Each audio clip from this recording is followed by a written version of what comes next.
বিসমিল্লাহির রহমানির রহিম। সমাজকর্ম বিভাগ সরকারি জিল্লুর রহমান মহিলা কলেজ কর্তৃক আয়োজিত আজকের অনলাইন ক্লাসে আমার প্রিয় শিক্ষার্থী যে যেখানে আছো, সুস্থ আছো, নিরাপদে আছো। পরবর্তী অনলাইন ক্লাসের ধারাবাহিকতায় আজকে আমি তোমাদেরকে ক্লাস নেব দ্বিতীয় অধ্যায় এসএসসি। সেটা হচ্ছে উইলিয়াম বেভারেজ রিপোর্ট। আমি ক্লাসে একাধিকবার এই বিষয়ে আলোকপাত করেছি এবং তারই ধারাবাহিকতায় আজকেও কিছু আলোকপাত করতে চাই। এতে নিশ্চয়ই তোমাদের উপকৃত হবে। প্রিয় শিক্ষার্থী, প্রথমে আমরা জেনে নিই যে উইলিয়াম বেভারেজ রিপোর্টটা বলতে কি বোঝায়। স্যার উইলিয়াম বেভারেজ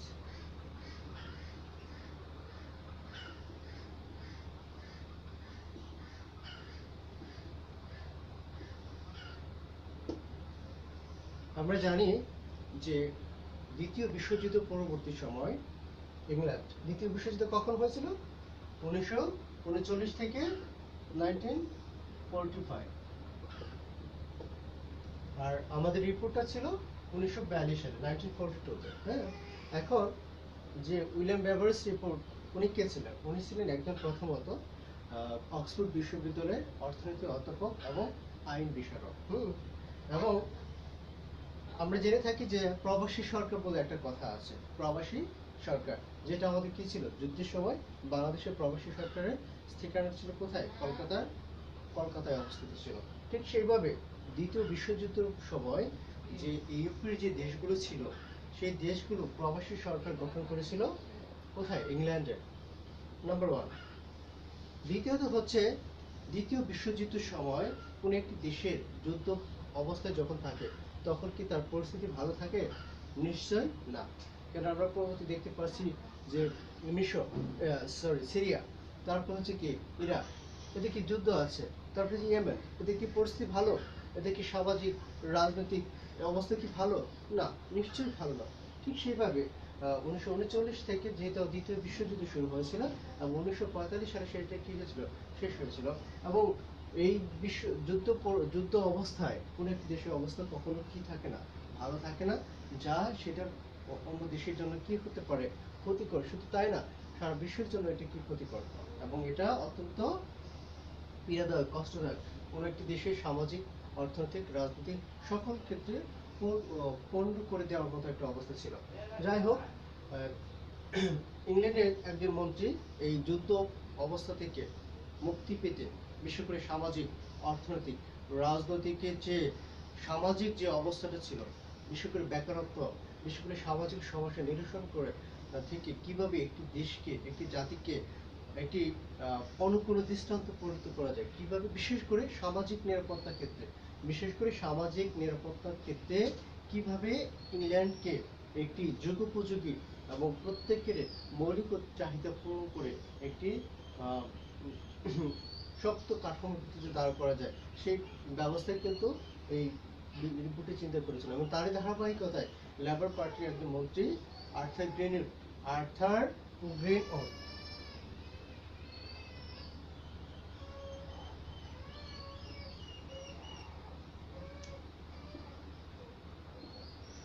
গ্রিনউডের নেতৃত্বে একটি কমিটি গঠন করা হয়েছিল। এই কমিটির প্রধান ছিলেন স্যার উইলিয়াম বেভারেজ। রিপোর্টটা যদি বাংলায় বলি, ইংলিশে যদি বলি, inter departmental committee on allied and social services. কি বলেছি? Inter departmental committee on social insurance and allied services.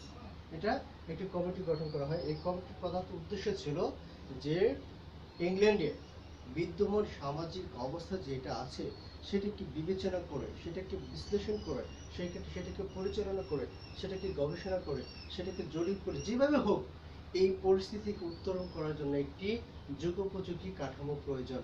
এবং এটার নেতৃত্ব দিয়েছিলেন স্যার উইলিয়াম বেভারেজ। উনি একজন অর্থনীতিবিদ এবং আইন বিষয়ক। আইন এবং অর্থের মিশেলে তিনি একটি রিপোর্ট তৈরি করার দায়িত্ব নিয়েছিলেন। সেই রিপোর্টটা হচ্ছে তিনি 1941 সালে এটার কি করা হয়? দায়িত্ব দেওয়া হয়। 1941 সালে এটার দায়িত্ব দেওয়া হয়। স্যার উইলিয়াম বেভারেজ দীর্ঘ এক বছরের অধিক সময় এটাকে এটাকে আলোচনা করে সমাজের প্রত্যেক স্তরের মানুষের কাছে গিয়ে তিনি নিজে গিয়ে জরিপ করে, এবং সেটা হচ্ছে কোন লেভেল পর্যন্ত সমাজের সবচেয়ে যে নিম্ন পর্যায়ে লোকটা অবস্থান করে, বিশেষ করে আমরা যদি বলি কামার, আমরা যদি বলি যারা হচ্ছে সমাজে ডে লেবার, তাদের কাছে গিয়ে তিনি তথ্য সংগ্রহ করে এই কমিটিকে একটি যুগোপযোগীভাবে দাঁড় করার জন্য রিপোর্টটিকে তিনি সমৃদ্ধ করেছিলেন। এবং সেই সমৃদ্ধ ধারাবাহিকতায় তিনি চিহ্নিত করেছিলেন যে শিল্পায়িত সমাজে ইংল্যান্ড তো কি ছিল, আজকের ইংল্যান্ড মানে দ্যাট মিনস গ্রেট ব্রিটেন, আমরা যেটাকে ইউকে বলি, ইউনাইটেড কিংডম, সেটি হচ্ছে কি ইংল্যান্ড। তারই ধারাবাহিকতায় তিনি শিল্পায়িত সমাজের উপার্জনহীনতাই হচ্ছে কি একটা অন্যতম বড় সমস্যা। এই সমস্যাটিকে চিহ্নিত করেই তিনি রিপোর্টটিকে বিস্তৃত করেছিলেন, এবং এই বিস্তৃত রিপোর্টের ভিতরে যে আমরা দেখতে পাই, তাহলে দেখা যাচ্ছে যে স্যার উইলিয়াম বেভারেজ এই ইংল্যান্ডের যে বিদ্যমান যে সমাজ আছে, সেই সমাজ কাঠামোকে 5টি দৈত্যের চিহ্ন করেছে। আমরা বলি যে 5 জায়ান্টস।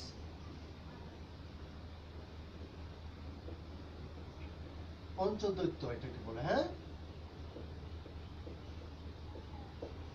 পঞ্চদৈত্য, ঠিক আছে, পঞ্চদৈত্য বলে এটাকে। তাহলে আমরা দেখতে পারি যে পঞ্চদৈত্যটা কি।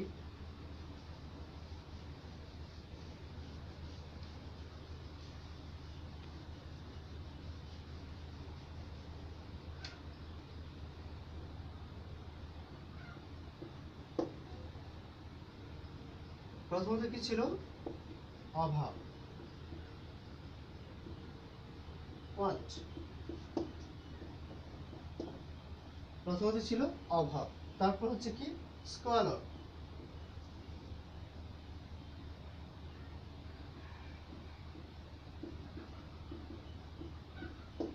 তারপর হচ্ছে কি ছিল?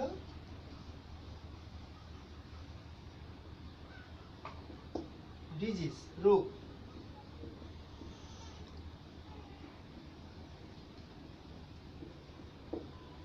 তারপর হচ্ছে কি অজ্ঞতা।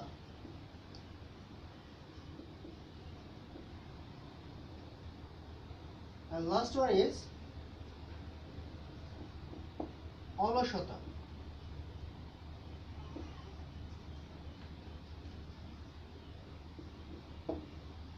উনি স্যার উইলিয়াম বেভারেজ দীর্ঘ 1 বছর অধিক সময় ইংল্যান্ডে বিদ্যমান সামাজিক অবস্থায় পর্যালোচনা করে সেটা সমাজের উচ্চ স্তর থেকে শুরু করে নিম্ন স্তর পর্যন্ত প্রত্যেকটা মানুষের কাছে গিয়ে তিনি রিপোর্টটিকে এইভাবে দাঁড় করেছিলেন যে শিল্পায়িত সমাজে উপার্জনহীনতায় যে একটা বড় সমস্যা, সেই সমস্যাকে চিহ্নিত করতে গিয়ে 5টা দৈত্যের কথা বলেছিলেন। সেই দৈত্যগুলো হচ্ছে কি অভাব।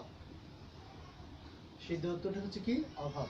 আমরা জানি যে অভাবটা হচ্ছে কি, অভাবটা হচ্ছে অসীম, অভাবটা হচ্ছে কি অসীম, আর সম্পদটা হচ্ছে কি সসীম। এই অসীম অভাবকে সসীম সম্পদ দিয়ে কিভাবে কাজে খাটানো যাবে সেটা কিন্তু তিনি অর্থনৈতিক দিক থেকে চিন্তা করেছিলেন, এবং এই চিন্তাটাকে তিনি কি অভাব হিসেবে উল্লেখ করেছেন। দ্বিতীয়ত হচ্ছে কি স্কোয়ালার, নোংরা, নোংরা পরিবেশ।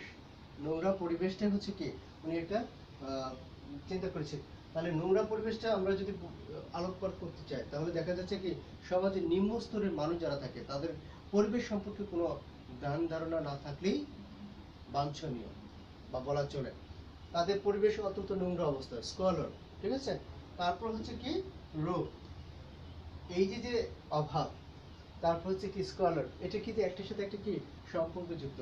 তুমি যদি পর্যাপ্ত পরিমাণ খাদ্য গ্রহণ না করো, তুমি যদি যথাযথ পরিবেশে, সুস্থ পরিবেশে যদি বেড়ে না ওঠো, তাহলে তোমার কি হবে? রোগবালাই দেখা দিবে, ঠিক আছে। সেই রোগবালাইটা কি হতে পারে? কন্টাজিয়াস হতে পারে, দ্যাট মিনস সংক্রমণ হতে পারে, আবার হচ্ছে কি নন কন্টাজিয়াস হতে পারে, নন সংক্রমণ হতে পারে। তাহলে এখানে কি রোগটা হতে পারে। এবং আরেকটা ভয়ঙ্কর ব্যাপার হচ্ছে কি, সেটা কিন্তু এপিডেমিক পর্যায়ে চলে যেতে পারে। এপিডেমিকটা কি? সেটা হচ্ছে কি মহামারী আকার ধারণ করতে পারে, ঠিক সেটা। এবং অজ্ঞতাটা হচ্ছে কি, এই যে যে তোমার অভাব আছে, অভাবের সাথে কি আছে? সম্পদ আছে, ঠিক আছে। তুমি সম্পদটাকে বাদ দিয়ে শুধু অভাবটাকে দায়ী করো, সম্পদকে বাদ দিয়ে অভাবকেই দায়ী করো, যে আমার অভাবটাই হচ্ছে বড়, তাহলে এখানে তোমার ল্যাকিংস থেকে গেছে। তোমার যে জ্ঞান ধারণা ছিল সেই সম্পর্কে এখানে তোমার কোনো জ্ঞান ধারণা নেই বলে চলে। দ্বিতীয়ত হচ্ছে স্কল। আমরা জানি যে সুস্থ মন সুস্থ দেহ, ঠিক আছে, সুস্থ পরিবেশ সুস্থ মন সুস্থ দেহ। এই এই যে একটা ধারণা, এই ধারণা কিন্তু আমরা পরিবেশ থেকে পেয়ে থাকি, কিন্তু এই ধারণা যদি না থাকে তাহলে নোংরা পরিবেশে কিন্তু মানুষের নোংরা মনটাই বিরাজ করে। তাহলে সেখানে কি অজ্ঞতা থেকে গেছে। তারপর হচ্ছে কি রূপ। আমরা সবসময় বলি কি রূপটা হচ্ছে কি একটি গজব, একটি অভিশাপ, একটি গজব। আসলে কি তাই না, রোগটা হচ্ছে আমরা নিজেরাই দায়ী, নিজেরাই দায়ী। ধরো এই যে আমরা এখন বর্তমানে যেটা corona virus, novel corona virus, যেটা কোভিড-19 সারা বিশ্বব্যাপী প্রচলিত, সারা বিশ্বব্যাপী যে মহামারী একটা ধারণ করেছে, এটা কি হঠাৎ করে একদিন হয়ে গেছে? না, এটা কি হয়েছে, মানুষ তার জন্য দায়ী হয়েছে, তার পরিবেশ তার জন্য দায়ী হয়েছে, ঠিক আছে। তাহলে আমরা এটাকে কি করতে পারি না, এটাকে মানুষের যে একটা অভাব, নেগলিজেন্স আছে, সেটাকে কি আমরা কি অবহেলা এখান থেকে বাদ দিতে পারি না, ঠিক আছে। অজ্ঞতা, সেই অজ্ঞতাটাই কিন্তু এখানে বলা দেওয়া আছে যে শুধুমাত্র রোগটার গজবের কারণে হয় না, মানুষের একটি কি আছে, মানুষ এবং পরিবেশের একটা গুরুত্বপূর্ণ সম্পর্ক আছে, সেই জিনিসটাকে অজ্ঞতা হিসেবে বিবেচনা করা হয়। আর লাস্ট ওয়ান ইজ অলসতা, আইডিয়ালনেস। আমরা জানি যে অলস মস্তিষ্ক শয়তানের কারখানা। এখন এখানে তোমার অভাব আছে, তুমি বলেছো সম্পদ নেই, অভাব আবার থাকবে। তুমি বলেছো যে আমার পরিবেশটা কি নোংরা, কিন্তু আমরা জানি যে সুস্থ পরিবেশ সুস্থ মন সুস্থ দেহ, এখানেও তোমার অজ্ঞতা। তারপর হচ্ছে কি রূপ, তুমি বলেছো যে রূপটা হচ্ছে কি আমার এটা গজব, প্রকৃতি প্রদত্ত, তাহলে এখানেও অজ্ঞতা। তারপর হচ্ছে কি অজ্ঞতা, পুরো একটা ব্যাপারটাই তুমি কি করো, নেগলিজেন্স করো।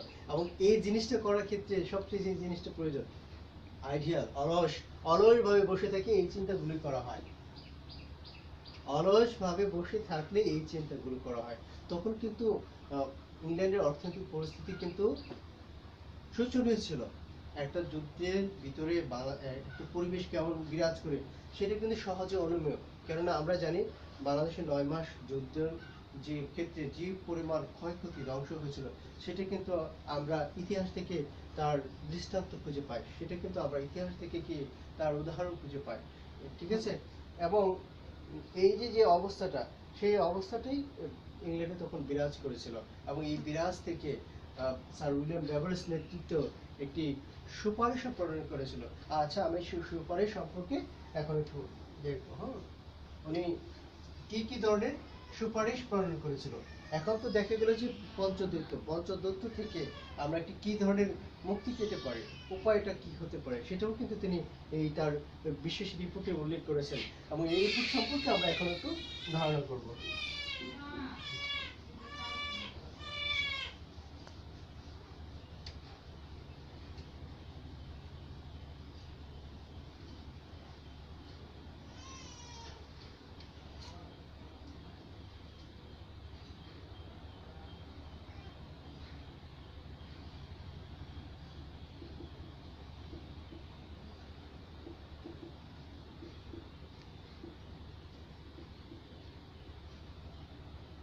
তাহলে আমরা প্রথমে যে সুপারিশগুলো দেখতে পারি, প্রথমত হচ্ছে একটি একীভূত, একটি একীভূত, একটি একীভূত জাতীয় সামাজিক নিরাপত্তা কর্মসূচি গ্রহণ করা। জাতীয় সামাজিক নিরাপত্তা কর্মসূচি, নিরাপত্তা মূলক কর্মসূচি প্রণয়ন করা।